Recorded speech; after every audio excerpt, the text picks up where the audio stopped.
a demorar muito tempo, devido aos riscos à saúde, sem contar que o combustível acabará logo. Por aí se vê que nossa tecnologia está muito primária para esse tipo de realização. Não adiantará descobrir novos combustíveis, porque a energia propulsora das naves terá de ser a solar ou então baseada nos campos magnéticos, mas nunca em combustível acondicionado nas próprias naves. E, quanto aos tripulantes e passageiros, seu organismo não deverá ser do tipo atual, pois as necessidades de alimentação, exercício físico etc. impedirão viagens demoradas. Um marciano, por exemplo, viaja do seu planeta até a Terra em um tempo exíguo, não só porque suas naves são movidas por uma energia propulsora avançada, como também porque a alimentação dos tripulantes não é brutalizada como a nossa. Vejamos a diferença de nível evolutivo, considerando-se que eles nunca viriam aqui fincar a bandeira de Marte no solo terrestre, mas sim ajudar nossa humanidade a não se destruir, como tem feito em guerras intermináveis, devastação da natureza etc. etc. Eles têm vindo à Terra desde épocas imemoriais, tanto que povos muito antigos registraram esses acontecimentos através de desenhos e pinturas rupestres, por exemplo. Continuam vindo não só marcianos, mas seres encarnados em outros planetas, preocupados com as maldades perpetradas por governos e cidadãos comuns, que, de forma indireta, ameaçam o equilíbrio e a harmonia do funcionamento do próprio sistema solar.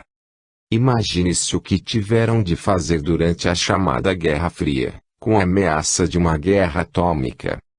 Chico Xavier mesmo descreve esse período de tensão, que Marlene Nobre divulgou no jornal Folha Espírita número 439, de maio de 2011, que se encontra divulgada na internet, quando Jesus e os demais espíritos dirigentes do sistema solar se reuniram para deliberar sobre a situação da Terra. 2.3 Tentativas de chegar a outros planetas.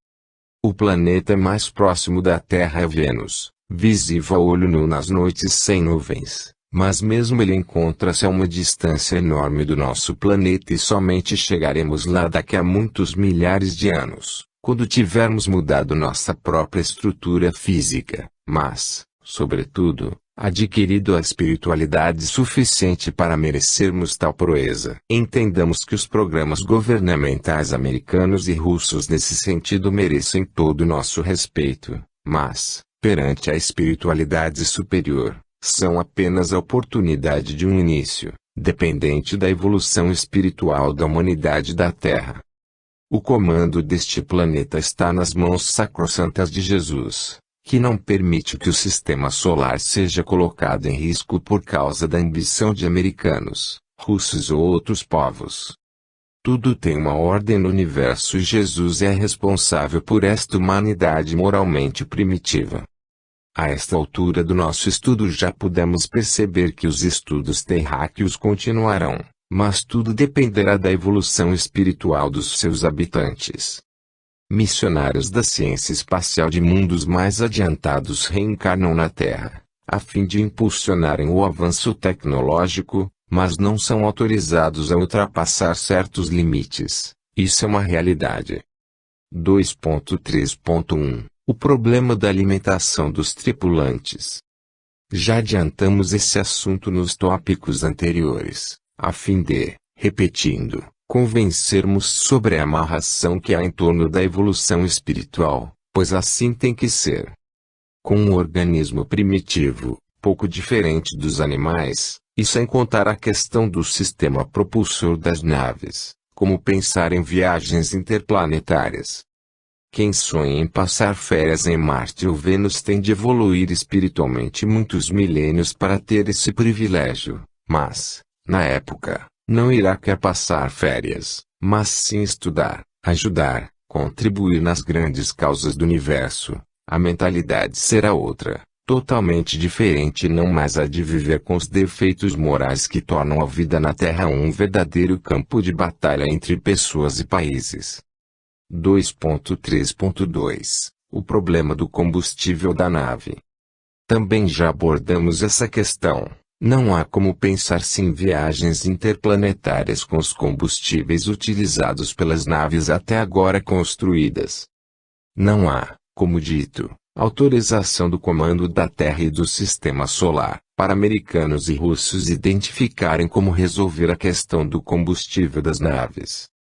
Enquanto não passarem muitos milênios, isso continuará sendo impossível tanto quanto o avião foi um sonho para os habitantes do Egito Antigo, Lemúria, Atlântida, Mu, Babilônios etc. etc. 2.3.3 A velocidade da nave. As naves marcianas, por exemplo, devem desenvolver uma velocidade inimaginável para os terráqueos, pois, em caso contrário, seriam inviáveis suas vindas à Terra. Falamos tudo relacionado com as naves, mas nada dissemos sobre o tipo de material de que se constitui. Porém, para viajar nessa velocidade assombrosa, não poderá ser feita de um material comum às naves terráqueas, pois se dissolveria pelo atrito com a atmosfera, devido ao calor daí proveniente. Trata-se de outro problema a ser enfrentado pelos cientistas terráqueos, também dependente da evolução espiritual dos habitantes da Terra. Vemos, por mais esse argumento, que temos duas opções: ou evoluímos moralmente ou ficaremos apenas recebendo a visita dos extraterrestres, como Chico Xavier afirmou e que consta do número da folha espírita a que nos referimos. 2.3.4 Adaptação às condições dos outros planetas. Maria João de Deus descreveu as condições do planeta Marte. Por ali dá para perceber que nosso organismo não se adaptaria lá, pois as diferenças são muitas. Quanto a Saturno, ela não entra em detalhes, mas imaginamos que as diferenças sejam maiores ainda. Portanto, por mais isso, melhoremos nosso mundo interior, como os emissários de Jesus vêm aconselhando desde as civilizações mais antigas do planeta. Capítulo 3 A inteligência espiritual dos seres humanos. Para mostrarmos o significado da inteligência espiritual, utilizaremos a pirâmide que desenhamos de tal forma que faremos incidir uma luz, que é a vivência do dia a dia, de baixo para cima, sobre sua base triangular, representando as três virtudes principais: humildade, desapego e simplicidade, sendo que essa luz, encontrando facilidade de viajar dentro da estrutura da pirâmide de cristal transparente, porque as virtudes a fazem transparente, acompanhará seu formato, que se afunila e termina na convergência das três faces, sendo a primeira delas representada pelo amor a Deus, a segunda pelo alto amor e a terceira pelo amor universal, sendo que essa luz continuará, depois de sair da pirâmide, seguindo em direção ao infinito, que é Deus. Assim as experiências do dia a dia tendo gerado a inteligência espiritual, a qual proporciona a sabedoria cósmica, digna dos espíritos que muito investiram na assimilação das virtudes e na vivência dos três amores. Pedimos aos prezados leitores que procurem fixar esse simbolismo, pois resume toda a proposta de Jesus. Maria João de Deus é um desses espíritos, uma vez que, como mãe de Chico Xavier, viveu com dignidade notável, primeiro, sem nenhuma recolta ou deslize moral como jovem pobre, depois como esposa exemplar de um homem que lhe era muito inferior espiritualmente e mãe dedicada de vários filhos, consumindo as energias no trabalho árduo e nas renúncias e sacrifícios, terminando uma curta existência sem nenhum erro praticamente. Assim, sua vivência percorreu o trajeto da luz a que nos referimos acima e aperfeiçoou seus pendores intelecto-morais, aumentando sua inteligência espiritual, iniciada em épocas muito anteriores, pois não se consegue adquiri-la de uma hora para outra, mas, sim, é o resultado de milhares de anos de aperfeiçoamento. Precisamos aprender que a contagem do tempo pelo calendário terrestre é uma ilusão, uma vez que somente muitos milênios de esforço consolidam virtudes e não uns poucos anos de investimento. Daremos um exemplo para não deixar dúvidas em ninguém. Paulo de Tarso somente despertou do desvio em que se conduzia e ingressou na trajetória que lhe competia com a aparição de Jesus na estrada de Damasco e, 18 séculos depois, na figura do Sadhu Sundar Singh, somente iniciou sua missão de divulgador da mensagem do Divino Pastor depois de vê-lo pessoalmente, através da vidência. Veja-se como até os espíritos mais elevados estão evoluindo e precisam de determinados impulsos externos para não falir na missão que têm para desempenhar. Em um mundo embrutecido como o nosso, somente Jesus não sofreu desequilíbrios, pois o próprio Chico muitas vezes disse que havia dias em que julgava que fosse enlouquecer. As trevas realmente perseguem os missionários e quem quer que ouse contrariar-lhes os propósitos de dominação.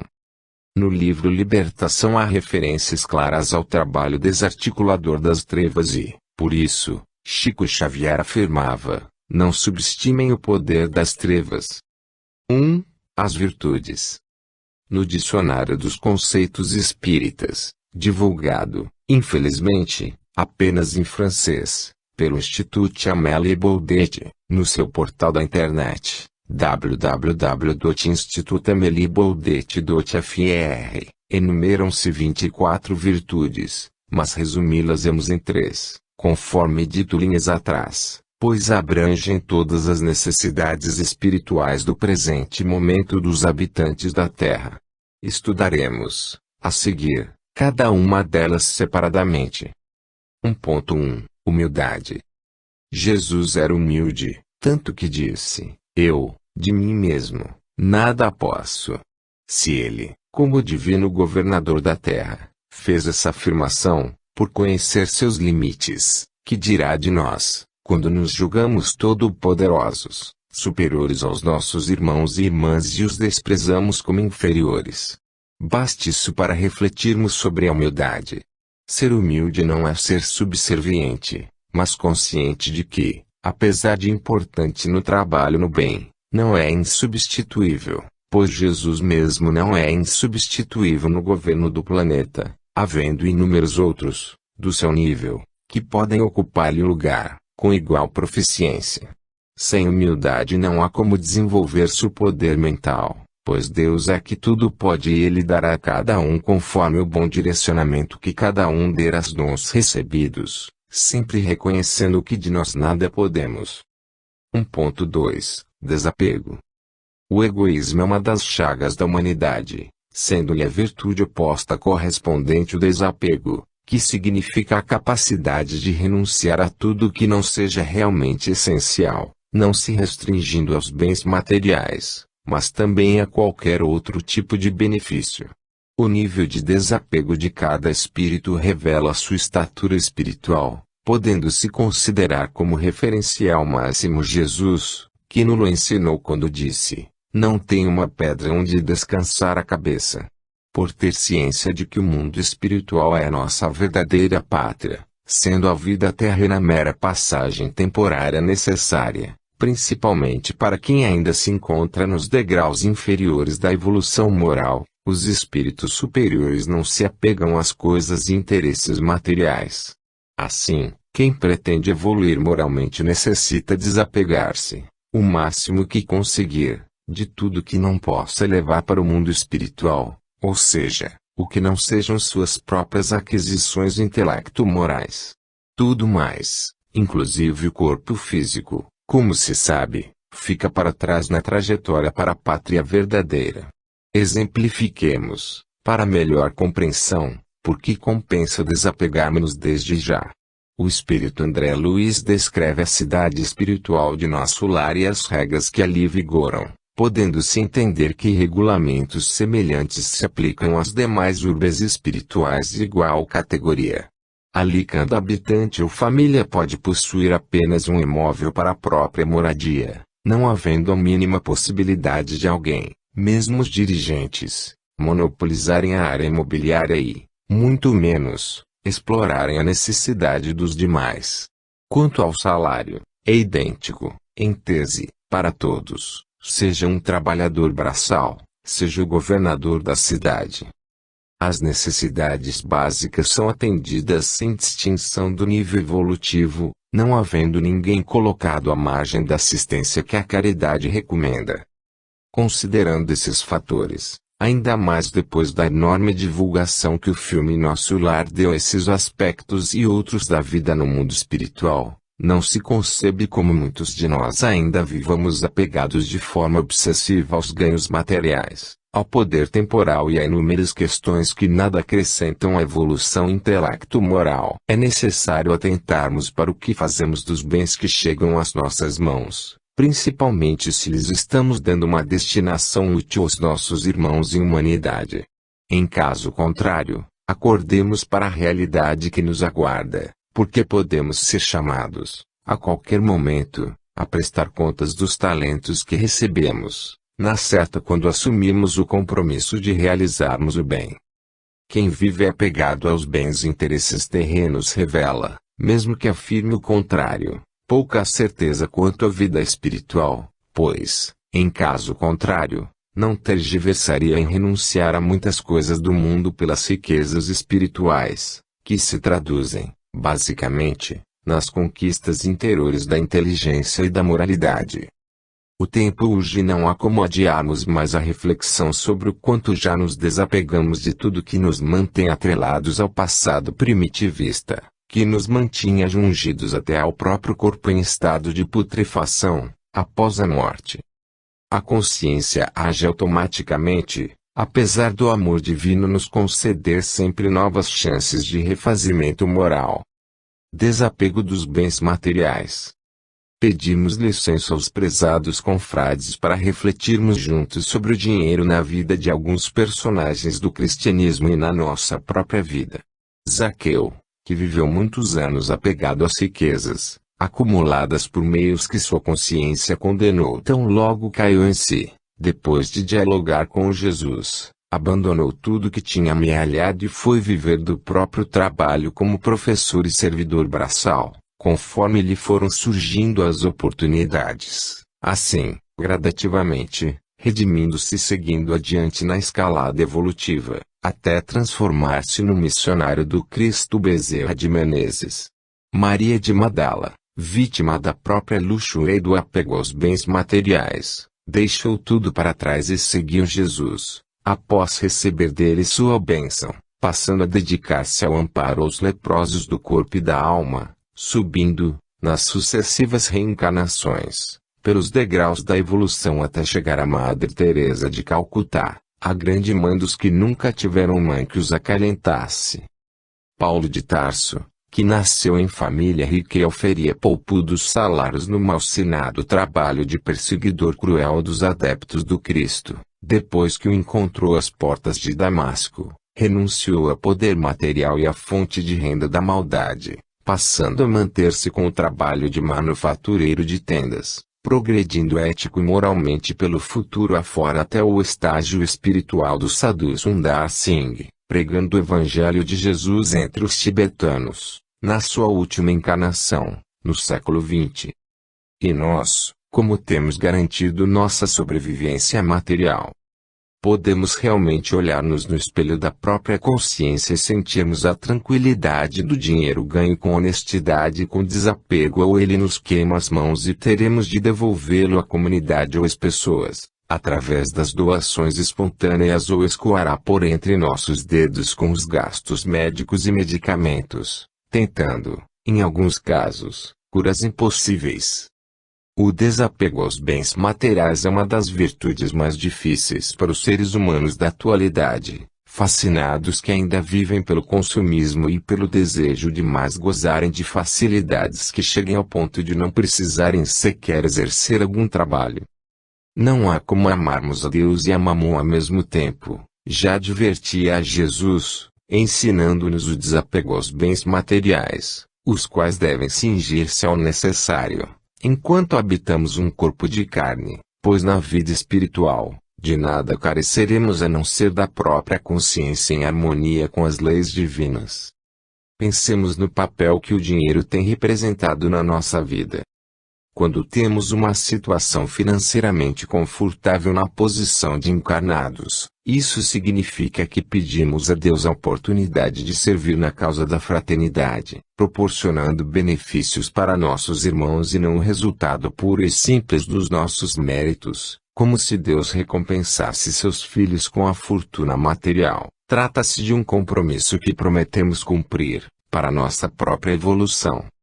Ninguém precisa de tantos bens para viver, sendo Jesus o modelo mais significativo também nesse aspecto, pois nada tinha de seu em termos materiais, mas tinha todos os poderes do Espírito, onde reside a verdadeira potência, onde está concentrado o foco do interesse dos seres evoluídos e não no número de propriedades, títulos, renome na sociedade, prestígio de família e outras realidades temporárias. O aprendiz do Evangelho, dentro do possível, deve guardar para seu uso apenas o indispensável para bem cumprir suas tarefas, passando a outras mãos, mais necessitadas no momento, tudo que lhe seja dispensável, até como exercício de desapego. Em caso contrário, seu coração estará preso aos bens que as traças roem e os ladrões desenterram e roubam. Desapego dos interesses materiais. O ideal de realizar grandes feitos é natural e louvável. Todavia, o desapego ao poder é virtude que poucos alcançaram.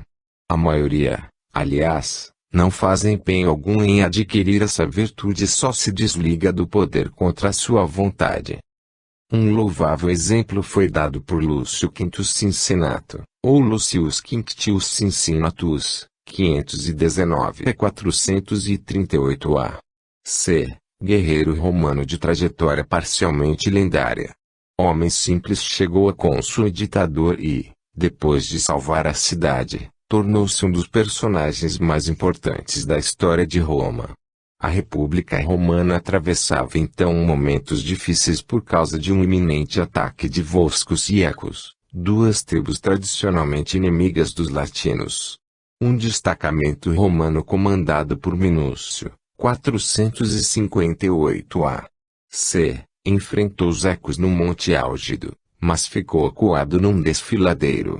Diante da desesperada situação dos sitiados e da própria cidade, os cônsules decidiram recorrer a Cincinnato, experiente general que comprovara sua habilidade militar em confrontos anteriores com os Volscos.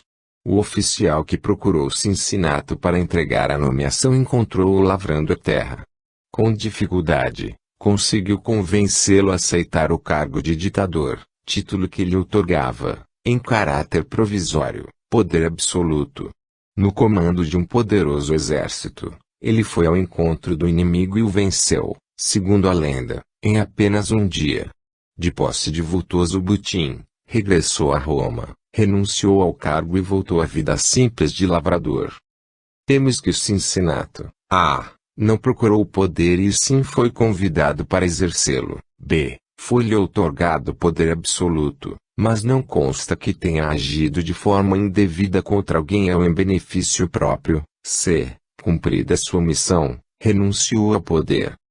Numa época em que grandes disputas ocorrem pelos postos de comando, em que abusos dos mais graves são praticados por muitos que exercem o poder, em que tudo se faz para continuar em situação de evidência, fica parecendo surrealista o idealismo de um Cincinnato. Mas, o antídoto para essa fúria desenfreada pelo poder está na compreensão de que somente o povo detém o poder. Em caso contrário, acreditando cada um que o exercício do poder significa recompensa aos bem-dotados, seres superiores que merecem dirigir os destinos dos menos aquinhoados, estaremos utilizando-o, mesmo que minimamente, com desvio ou excesso de poder. Pensando de forma incorreta e em desacordo com as luzes atuais de valorização do povo, quando chegar a época de deixar o poder, estarão desarvorados, como quem perde um patrimônio pessoal. Os benefícios terrenos servem apenas enquanto o espírito está vestido com um corpo de carne, para ter as condições de sustentar-se com a dignidade do trabalho útil e honesto. Todavia, há um limite para se obedecer, a partir do qual se ingressa na faixa do supérfluo, do desnecessário, do perigoso para a própria serenidade do espírito. Se alguém nasce com a tarefa do exercício do poder, deve exercê-lo para o bem comum, como Pedro II, o grande e humilde servidor do povo brasileiro. Se a tarefa é na área financeira, como Henry Ford ou Bill Gates, que sejam criados postos de trabalho, mas não uma vida dedicada à usura. Se a força é o intelecto, como Einstein e Albert Sabin, que seja empregada em favor da ética e não da imoralidade, da violência e da competição desenfreada. Cada um tem de prestar contas a Deus dos recursos que dele recebeu, como na parábola dos talentos. Desapego dos outros espíritos. Transcrevemos aqui uma reflexão do livro Luz em Gotas, psicografado pelo irmão, então encanado, Gilberto Pontes de Andrade, intitulada Para que servem os amigos. Quando o homem pretende ser querido pelos demais, passa a adotar a gentileza e a doçura como formas de conduta. Porém, logo que se apropria da confiança dos seus pares, passa a adotar uma atitude inversa, ignorando as mais comezinhas normas de fraternidade. Isso tem sido uma realidade no cenário humano. E não acrediteis que os deslizes, relacionados às regras da gentileza, devam ser atribuídos ao modus vivendi atual das coletividades humanas.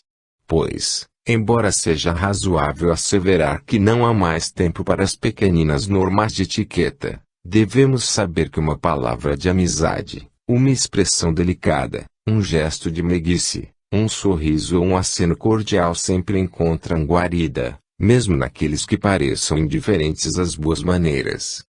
O gesto amável é o passo para sedimentar uma amizade nascente e, também, para apagar uma suspeita infundada, uma informação infeliz, uma inspiração negativa. Não aguardeis, porém, que os outros tomem a iniciativa de serem gentis para convosco, a iniciativa deve ser vossa. Sejam os vossos hábitos de culto da gentileza um modo de equilíbrio, que deveis impor a vós mesmos como disciplina de autoburilamento da vontade e do comportamento. E, agindo assim, estareis preparados para viver nas colônias espirituais, para onde transferireis, mais tarde, vossa residência, em cujo ambiente preponderam o respeito e a cordialidade, a gentileza e o afeto. Como ninguém tem a obrigação de vos amar, antes deveis amar os outros. Respeitai nos ásperos, nos ingratos e nos frios do vosso caminho criaturas infelizes, a quem deveis maior cota de gentileza, pois isso também é caridade. E deveis agir assim, principalmente, em vosso próprio lar e em relação aos vossos parentes. Para a vitória sobre vós mesmos, imprescindível será vos submeterdes eficiente programa de ação nesse sentido, que não pode ser negligenciado. São necessárias autoanálise, trabalho sincero, prece constante e sadia convivência com os mais infelizes. Recordar que a vida física é breve, por mais longa pareça. A oportunidade abençoada que vos chega não é casual. Aproveitai-a, gerando simpatia e fazendo bem, porque o vosso objetivo agora é o aprimoramento espiritual. Dignificai a vossa fé, traduzindo-a em serviços aos vossos semelhantes, como a fonte que se confia ao próprio curso, guardando a bondade por destino. Grandes e pequenas ocorrências desfavoráveis sobrevirão, induzindo-vos a declarar, no mundo íntimo, a revolução da revolta incontida, qual se devesseis quebrar, em crise de ira, a escada que a vida vos destinou a escalada para o mais alto. Entretanto, quando ainda tenhais de comprar o vosso equilíbrio a preço de lágrimas, deveis suportar o tributo da conquista que realizareis na direção da vossa elevação. No claro caminho que vos foi reservado, encontrareis o lamento, as injúrias e as injustiças daqueles que acreditaram na elevação sem trabalho, e, por isso mesmo, viam-se esbulhados pela própria rebeldia, na vala do desencanto. E encontrareis, também, os que transformaram a própria liberdade em passaporte para a demolição, angustiados na descrença que geraram para si mesmos. Prossegui sem esmorecer, auxiliando e construindo, e sereis, por vossa fé, o alento dos que choram, a esperança dos tristes, o raio do sol para os que atravessam a longa noite da penúria, o apoio dos amargurados, a abnegação que não tema estender o braço providencial aos caídos e o bálsamo dos que tombaram e se feriram no caminho. Seja a vossa fé a armadura e o crisol. Com ela defender-vos-eis das arremetidas da sombra e purificar-vos-eis através da lealdade ao bem eterno, marcada, quase sempre, pelo fogo do sofrimento. Seja a vossa fé, enfim, o guia para o ingresso na suprema redenção, mas, para semelhante vitória, exigeis vossa disposição para abençoar incessantemente e servir sem esmorecer. Que as bênçãos de Jesus iluminem os vossos caminhos e solidifiquem o vosso espírito nos trabalhos de cada dia. Todavia, até quanto aos amigos devemos ser desapegados, para não dificultar sua liberdade de escolha, seu crescimento intelectual e moral, em outras palavras, sua evolução e sua felicidade, querendo submetê-los, mesmo que suavemente, às nossas vontades e critérios de interpretar e viver a verdade.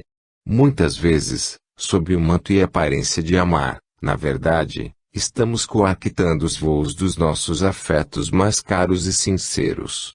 Devemos aprender o desapego quanto a eles, libertando-os e nos libertando, pois somente o amor do Pai Criador e sustentador da vida detém a perfeição absoluta e leva sempre ao bem, sem jaças. Amar e ser amada é o ideal de todos os espíritos. Mas devemos amar com desapego, amar libertando, amar com respeito à individualidade dos outros. Desapego do corpo alheio. A visão materialista principalmente de grande parte dos espíritos encarnados faz cobiçar o corpo alheio, como objetivo de satisfação egoística, muitas vezes sob pretexto de amar, mas, na verdade, sendo a intenção secreta de utilizar maliciosamente os implementos orgânicos, colocados por Deus sob o comando do outro, para fins educativos. Principalmente no relacionamento afetivo a nível de convivência íntima, costuma-se desvirtuar o amor, tentando explorar a afetividade alheia através do abuso sobre o corpo do ser que se diz amar. A falta de verdadeiro respeito à dignidade do outro, que também é filho de Deus, é que leva muitos casais ao rompimento, porque tanto fizeram um contra a honradez do outro, que, no final de algum tempo, o amor e a admiração iniciais se contaminam com as mágoas e o ressentimento provocados pelos atentados morais que um cometeu contra o outro. Emmanuel afirma: há espíritos que se amam profundamente e nunca se tocaram. As necessidades corporais devem ser colocadas sob o controle ético, para que não se convertam em fontes de desapontamento e decepção, quando não de crimes. Os implementos orgânicos representam o sagrado material que Deus concede aos seus filhos para evoluírem e nunca para de comprometerem com o mal.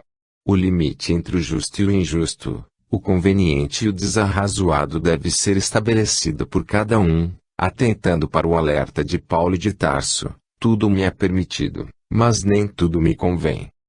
As uniões entre pessoas que se dizem amar devem ser muito mais de almas que de corpos, embasadas na proposta de trabalho no bem, para que sejam gratificantes e duradouras, fonte inesgotável de felicidade, quando escudadas no desapego um em relação ao outro, no seu sentido mais elevado, e no apego a Deus. Trata-se de um aprendizado de muitas encarnações, que somente se perfectibiliza quando o espírito já está purificado pela dedicação ao bem, passando a merecer a luz interior, que passa a iluminar seu exterior como já clareou todos os refolhos do seu psiquismo. É importante começar a investir nessa conquista espiritual, para ser feliz desde agora, e não aguardar algum dia no futuro para começar a respeitar a dignidade de quem está ao nosso lado para evoluirmos juntos, pelo tempo que a justiça divina autorizar, pois, do amor restrito devemos aprender o amor universal, como quer nosso Pai. Desapego da própria inteligência. A inteligência é uma conquista de cada espírito, inegavelmente. Todavia, se há o mérito individual, resultado do esforço persistente em aperfeiçoar-se, temos de considerar dois fatores nessa situação: a programação amorosa e dedicada dos orientadores espirituais, que colocam cada espírito no contexto exato para mais evoluir, tanto quanto a contribuição de todos os demais seres no crescimento intelectual de cada um. Com razão, Ralph Waldo Emerson afirmou, em outras palavras, que somos o resultado feliz da humanidade inteira, pois ninguém deve arrogar-se o mérito da sua intelectualidade somente a si próprio. Os espíritos superiores já aprenderam a gratidão a Deus e a todos os seus irmãos em humanidade, vivendo em constante harmonia com eles, praticando a gentileza e a doçura, ao lado da caridade e da fraternidade, agindo com igualdade e respeitando a liberdade de todos. Desapegar-se das próprias conquistas intelectuais e aprender a humildade, pois é muitos do que se perdem nos desvãos do orgulho pelos títulos intelectuais que adquiriram e, com isso, cortam o elo da intuição, que só beneficia aqueles que nada pretendem além de servir a Deus e a humanidade. Quem se faz orgulhoso pelo seu cabedal intelectual passa a viver a horizontalidade dos conhecimentos do mundo, mas não aprende a ciência divina, que só é revelada aos pobres de espírito, quer dizer, aos realmente humildes. As aquisições culturais terrenas são fragmentárias, pois a cultura dos encarnados é materialista na sua generalidade, e, mesmo as informações mais avançadas em termos de espiritualidade repassada aos encarnados, são parciais, limitadas, pois que é verdade, no seu significado mais profundo, vive na pátria espiritual, acessível aos espíritos desvestidos do corpo físico e gozando da plenitude das suas conquistas evolutivas de muitas encarnações, as quais eles conhecem e valorizam. Desapegar-se da vaidade intelectual é imprescindível para apegar-se a Deus, cuja luz somente penetra profunda e integralmente em quem não traz em si a couraça vibracional do apego aos interesses mundanos. A quem se envaideceu tanto da própria acumulação cultural que se castigou com a perda da memória, sendo que alguns casos são verificáveis entre os encarnados, vítimas da falta de humildade. Quem se humilha será exaltado, e quem se exalta será humilhado, assim afirmou Jesus. O desapego ou aparente superioridade, por causa da cultura, deve fazer parte do esforço diário de cada candidato a aprendiz do Evangelho de Jesus. Desapego dos interesses alheios. É importante regozijarmos-nos com as conquistas salutares dos nossos irmãos em humanidade, mas devemos sempre nos colocar, nesses casos, na posição de meros coadjuvantes, parceiros com atuação meramente auxiliadora, mas deixando que eles assumam a responsabilidade pelo próprio progresso, sem o que ficarão eternamente dependentes e frágeis. A evolução é individual, mesmo que muito amemos nossos afetos mais caros ao coração. Eles é que têm de palmilhar a escalada da própria evolução, compete-nos acompanhar-lhes os passos, ao seu lado, mas não à sua frente, como o guia do corredor cego, que não pode arrastá-lo para frente, mas apenas avisá-lo sobre algum perigo do percurso. Os objetivos são individuais tanto quanto os louros. Cada um está sozinho consigo próprio, quer dizer, com a própria consciência, portanto, com Deus. A estrada evolutiva é uma vasta e ampla avenida, onde todos seguimos adiante, rumo a Deus. Todavia, o que se passa no coração e na mente de cada caminhante somente ele próprio sabe e responde por suas preferências e escolhas. Participar da vida dos nossos afetos ou daqueles que ainda não conseguimos conquistar é de lei, mas como companheiros de algum tempo, segundo o planejamento divino, que, em última instância, programou amor entre todos os seres e não apenas entre poucos irmãos, isolados dos demais. Se nossa intenção é ajudar a evolução alheia, nunca, por outro lado, devemos invejar suas conquistas justas ou injustas, pois, na verdade, somente Deus sabe por que cada um deve deter nas próprias mãos determinados benefícios. Nosso presente significa apenas um espaço de tempo, diminuto, da nossa viagem para o futuro, tanto quanto acontece com os demais espíritos. Aquilo que a justiça divina nos confiou é diferente do que entregou aos demais, cada um devendo olhar apenas para o seu próprio prontuário de deveres a cumprir e não julgar o trabalho alheio, nem nele tentar interferir. Podemos comparar a situação dos trabalhadores da vinha, referidos na parábola dos trabalhadores da última hora, porque não devemos questionar o salário que cada um vem a receber, uma vez que somente o Pai sabe quanto cada um deve ganhar. Que nossos olhos sejam bons, não cobiçando o salário de ninguém, mas contentando-nos com o nosso, como Jesus ensinou, ele próprio não tendo uma pedra onde assentar a cabeça. Desapego do passado. Ao reencarnar, cada espírito é submetido a um processo hipnótico realizado por especialistas nas ciências psíquicas, com a finalidade de adequar-se-lhe o patrimônio mnemônico às necessidades do reinício, que deverá transcorrer, assim, com maiores chances de sucesso. Na verdade, sem esse esquecimento temporário, seria viável a reabilitação da maioria dos encarnados, que teriam presentes na memória atual seus erros praticados contra os outros e contra si próprios, além das injustiças reais ou supostas que teriam sofrido. André Luiz afirma que quase ninguém suportaria uma vida longa demais na atual realidade terrena, de planeta de provas e expiações, em que preponderam os defeitos morais, porque as lembranças amargas sobrepujariam as cariciosas. Ivone do Amaral Pereira afirmava que tinha o triste privilégio de recordar-se de várias encarnações anteriores. Todavia, sua situação era especialíssima, porque as lembranças eram necessárias para o sucesso do trabalho doutrinário que lhe competia, inclusive na elaboração dos seus livros. Há pessoas que gostariam de ter acesso ao próprio passado remoto, o que, todavia, pode lhes prejudicar a atuação na atual encarnação, pois, olhando para trás, correm o risco de se perturbarem. O presente é que importa e os orientalistas têm razão quando aconselham a valorização do aqui e agora. Existe quem conserva com excesso de apego papéis, objetos, relíquias e outras lembranças nem sempre convenientes para eles próprios, bem como para eventuais desencarnados que têm a ver com aqueles pertences. Imagines a angústia dos personagens históricos com a idolatria de admiradores fanatizados, dos que foram canonizados como santos sem merecimento, dos que criaram em seu redor da sua pessoa uma aura de superioridade ou negatividade, que pode influenciar indefinidamente as personalidades desequilibradas. Há casos de parentes desencarnados que não conseguem se equilibrar pela emissão mental descontrolada dos encarnados saudosos, vítimas da inconformação ou da revolta. O passado simplesmente passou e não deve ser perenizado, conforme lição da mãe de Jesus a Francisco Cândido Xavier ao lhe enviar por Bezerra de Menezes uma frase aparentemente simples, mas de imensa profundidade digna de reflexão permanente: isso também passa.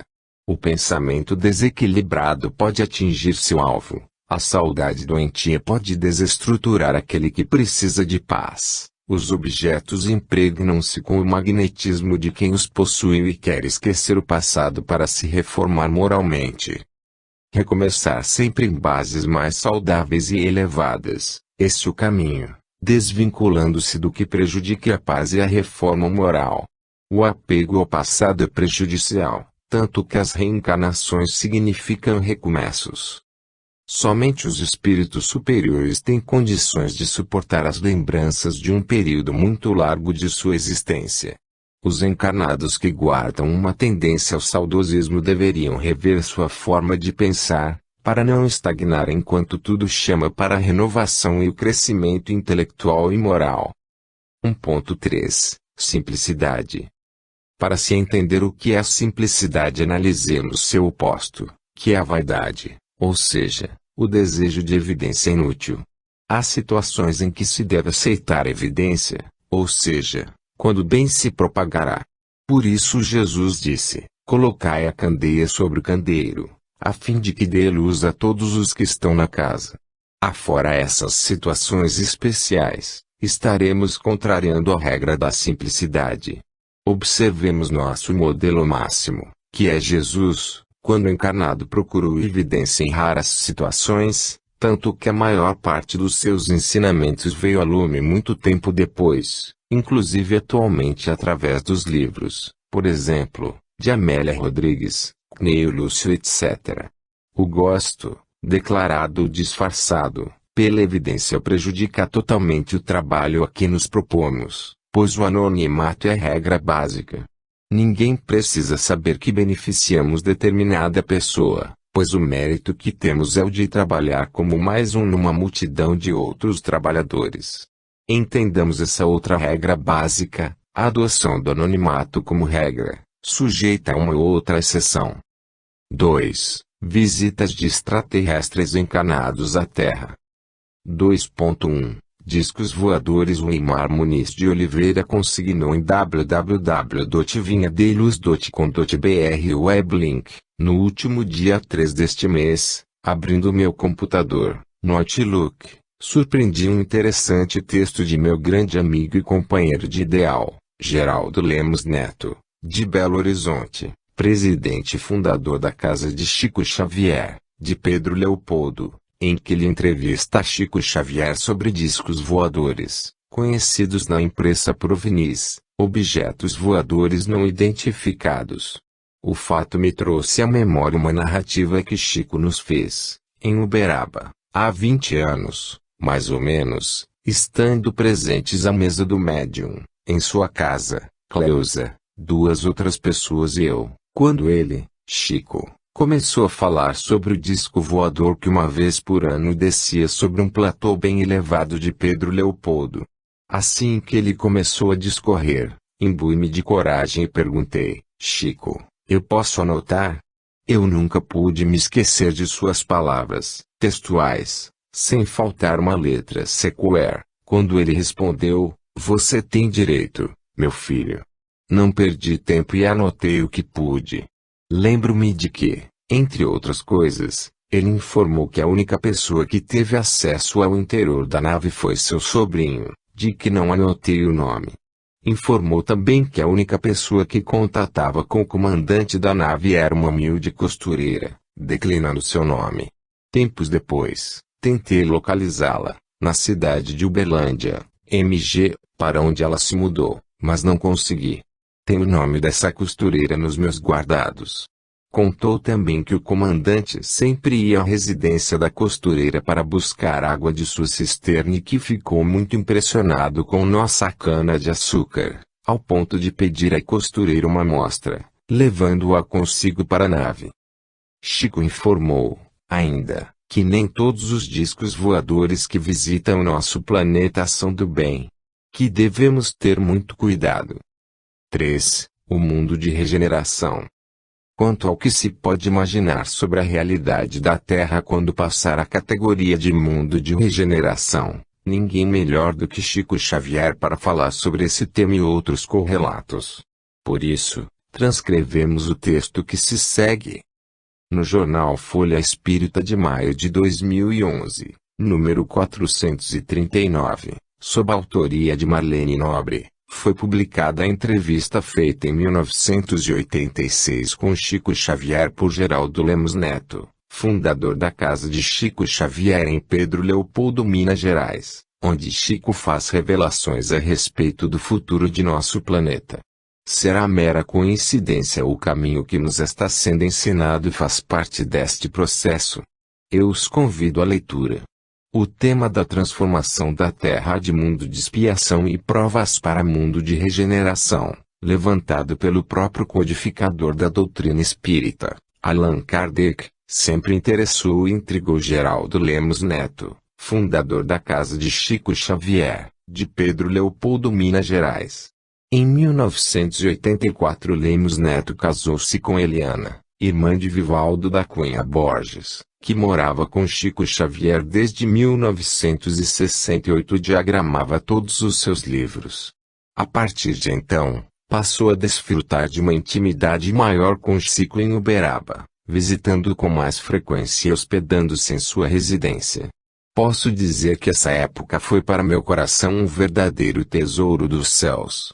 Recordo-me até hoje daqueles anos de convivência amorosa e instrutiva na companhia do sábio médium e amigo, com profunda gratidão a Deus, que me permitiu semelhante concessão por acréscimo de sua misericórdia infinita. Assim, tive a felicidade de conviver na intimidade com Chico Xavier, dialogando com ele vezes sem conta, madrugada adentro, sobre variados assuntos de nossos interesses comuns, notadamente sobre esclarecimentos palpitantes acerca da doutrina dos Espíritos e do Evangelho de Jesus, recorda. Um desses temas, como lembra Lemos Neto, foi em relação ao Apocalipse, do Novo Testamento. Sempre me assombrei com o tema, relatando a Chico Xavier minha dificuldade de entender o livro sagrado escrito pela mediunidade de João Evangelista. Desde então, em nossos colóquios, Chico Xavier tinha sempre uma outra palavra esclarecedora sobre o assunto, pontuando esse ou aquele versículo e fazendo-me compreender, aos poucos, o momento de transição pelo qual passa o nosso orbe planetário, a caminho da regeneração, afirma.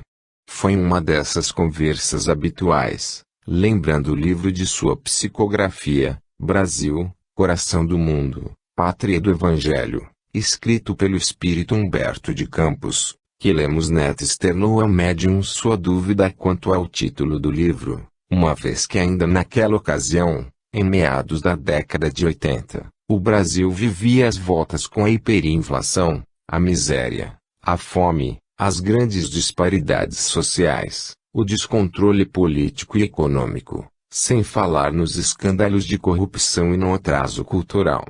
Lembro-me, como hoje, a expressão surpresa do Chico me respondendo: "Ora, Geraldinho, você está querendo privilégios para a pátria do Evangelho, quando o fundador do Evangelho, que é nosso Senhor Jesus Cristo, viveu na pobreza, cercado de doentes e necessitados de toda a ordem, experimentou toda sorte de vicissitudes e perseguições para ser supliciado, quase abandonado pelos seus amigos mais próximos e morrer crucificado entre dois ladrões. Não nos esqueçamos de que o fundador do Evangelho atravessou toda sorte de provações, padeceu o martírio da cruz, mas depois ele largou a cruz e ressuscitou para a vida imortal. Isso deve servir de roteiro para a pátria do Evangelho. Um dia haveremos de ressuscitar das cinzas de nosso próprio sacrifício para demonstrar ao mundo inteiro a imortalidade gloriosa", esclareceu. Sobre essas e outras revelações feitas a ele por Chico Xavier sobre fatos relacionados ao ano em que se dará a grande transformação do nosso planeta, Lemos Neto fala mais abaixo. Olhar Espírita, no livro A Caminho da Luz. Nosso benfeitor Emmanuel já havia previsto que no século XX haveria mais uma reunião dos espíritos puros e eleitos do Senhor, a fim de decidirem quanto aos destinos da Terra. A reunião aconteceu e a ela compareceram Chico e Emmanuel, os missionários que trabalham abnegadamente, por séculos a fio, em favor da renovação humana. Quais os resultados dessa reunião? Geraldo Lemos Neto, na sequência da nossa conversa, perguntei ao Chico o que ele queria exatamente dizer a respeito do sacrifício do Brasil. Estaria ele a prever o futuro de nossa nação e do mundo? Chico pensou um pouco, como se estivesse vislumbrando cenas distantes e, depois de algum tempo, retornou para dizer-nos: "Você se lembra, Geraldinho, do livro de Emmanuel A Caminho da Luz?" Nas páginas finais da narrativa de nosso benfeitor, no capítulo 24, cujo título é O Espiritismo e as Grandes Transições. Nele, Emmanuel afirmara que os espíritos abnegados e esclarecidos falavam de uma nova reunião da comunidade das potências angélicas do sistema solar, da qual é Jesus um dos membros divinos, e que a sociedade celeste se reuniria pela terceira vez na atmosfera terrestre, desde que o Cristo recebeu a sagrada missão de redimir a nossa humanidade, para, enfim, decidir novamente sobre os destinos do nosso mundo. Pois então, Emmanuel escreveu isso nos idos de 1938 e estou informado que essa reunião de fato já ocorreu. Ela se deu quando o homem finalmente ingressou na comunidade planetária, deixando o solo do mundo terrestre para pisar pela primeira vez o solo lunar. O homem, por seu próprio esforço, conquistou o direito e a possibilidade de viajar até a Lua, fato que se materializou em 20 de julho de 1969. Naquela ocasião, o governador espiritual da Terra, que é nosso Senhor Jesus Cristo, ouvindo o apelo de outros seres angelicais de nosso sistema solar, convocaram uma reunião destinada a deliberar sobre o futuro de nosso planeta. O que posso lhe dizer, Geraldinho, é que depois de muitos diálogos e debates entre eles foram dadas diversas sugestões e, ao final do celeste conclave, a bondade de Jesus decidiu conceder uma última chance à comunidade terráquea, uma última moratória para a atual civilização no planeta Terra. Todas as injunções kármicas previstas para acontecerem ao final do século XX foram então suspensas, pela misericórdia dos céus, para que o nosso mundo tivesse uma última chance de progresso moral.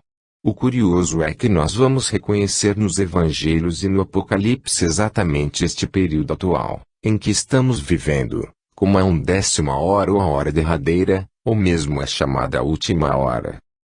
Como você reagiu diante da descrição do que acontecera nessa reunião nas altas esferas? Geraldinho, extremamente curioso com o desenrolar do relato de Chico Xavier, perguntei-lhe sobre qual foram então as deliberações de Jesus, e ele me respondeu: Nosso Senhor deliberou conceder uma moratória de 50 anos à sociedade terrena, a iniciar-se em 20 de julho de 1969, e, portanto, a findar-se em julho de 2019. Ordenou Jesus, então, que seus emissários celestes se empenhassem mais diretamente na manutenção da paz entre os povos e as nações terrestres, com a finalidade de colaborar para que nós ingressássemos mais rapidamente na comunidade planetária do Sistema Solar, como um mundo mais regenerado, ao final desse período. Algumas potências angélicas de outros orbes de nosso Sistema Solar recearam a dilação do prazo extra, e foi então que Jesus, em sua sabedoria, resolveu estabelecer uma condição para os homens e as nações da vanguarda terrestre.